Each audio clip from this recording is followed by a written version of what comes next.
Hello friends, வணக்கம். Welcome to Anitha's healthy kitchen. இன்னைக்கு நம்ம தக்காளி வச்சு ஒரு சூப்பரான சைட் டிஷ் தான் பார்க்க போகிறோம். இது சப்பாத்தி, சாதம், இட்லி, தோசை எல்லாத்துக்குமே ரொம்ப பொருத்தமாக இருக்கும். இப்போ வாங்க அது எப்படி செய்யலான்னு பார்க்கலாம். இந்த சைட் டிஷ் பண்ணுறதுக்கு மெயினாக தக்காளி தேவைப்படும். ஓரளவுக்கு பழுத்து தக்காளியை எடுத்துக்கோங்க. சென்டர் போர்ஷனை ரிமூவ் பண்ணிவிட்டு அதுக்கப்புறமா இந்த மாதிரி பாதியாக கட் பண்ணி வச்சுருக்கேன். நான் 4 மீடியம் சைஸ் தக்காளி எடுத்திருக்கேன் இன்னைக்கு. இப்போ இந்த தக்காளி நம்ம வதக்க போகிறோம். அதுக்காக ஒரு 2-3 டேபிள் ஸ்பூன் எண்ணெய் விட்டுக்கலாம்.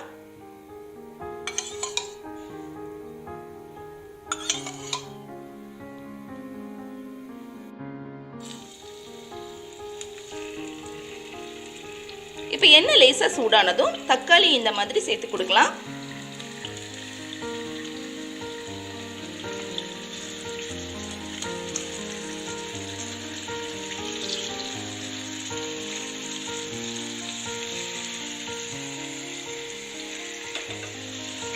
இப்ப தக்காளி நம்ம திருப்பி போடலாம்.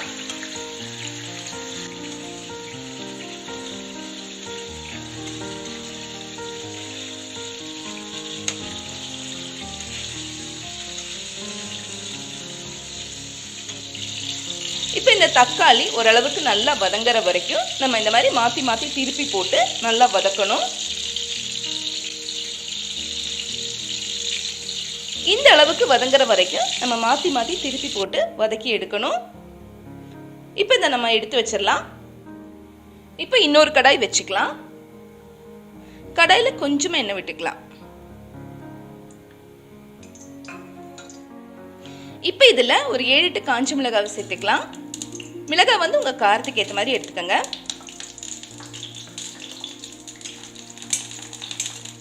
மிளகாய் இந்த அளவுக்கு நல்லா ஃப்ரை ஆகணும். அதுக்கப்புறமா நம்ம எடுத்து வச்சிடலாம்.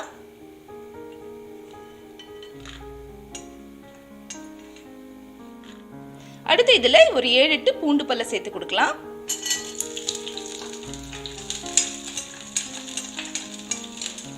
இப்ப பூண்டு சேர்த்து பூண்டு இந்த அளவுக்கு வதங்கினதுக்கு அப்புறமா இதையும் எடுத்து வச்சிடலாம். அடுத்து நம்ம வெங்காயத்தை வதக்கிக்கலாம். இது ஒரு பெரிய வெங்காயத்துல பாதி தான் எடுத்திருக்கேன்.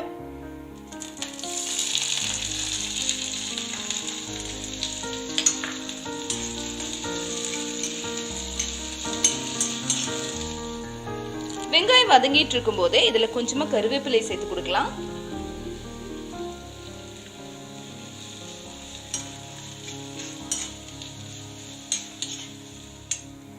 வெங்காயம் இந்த மாதிரி ஓரளவுக்கு வதங்கி வந்ததுக்கு அப்புறமா இதையும் எடுத்து வச்சிடலாம். நம்ம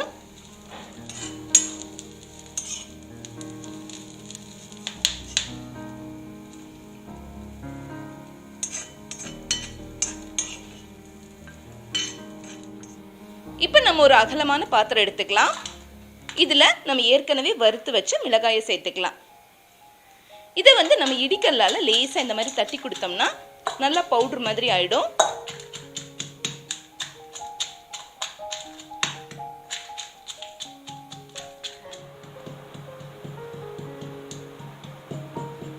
இப்போ இந்த மாதிரி பொடி ஆகிற வரைக்கும் நம்ம தட்டி எடுக்கணும். அடுத்ததான் இதுல ஏற்கனவே நம்ம வதக்கி வச்ச அந்த தக்காளி சேர்த்துக்கலாம். கூடவே நம்ம வதக்கி வச்ச பூண்டு, இது எல்லாத்தையும் சேர்த்துட்டு லேசா இந்த மாதிரி தட்டலாம்.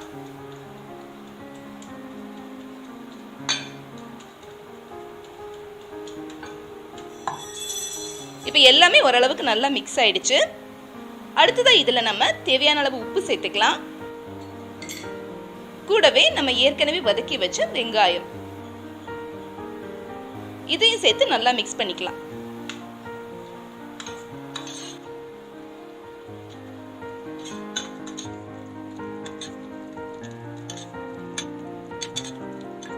இப்ப ரொம்பவே அருமையான சுட்ட தக்காளி சட்னி ரெடி ஆயிடுச்சு.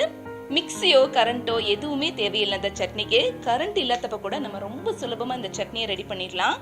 டேஸ்டும் பாத்தீங்கன்னா ரொம்பவே அட்டகாசமா இருக்கும். இது சாதம், சப்பாத்தி, இட்லி, தோசை எல்லாத்துக்குமே ரொம்ப பொருத்தமா இருக்கும். கண்டிப்பா நீங்க வீட்ல ட்ரை பண்ணி பாருங்க. ட்ரை பண்ணி பார்த்துட்டு உங்க ஃபீட்பேக் அனுப்ப மறக்காதீங்க.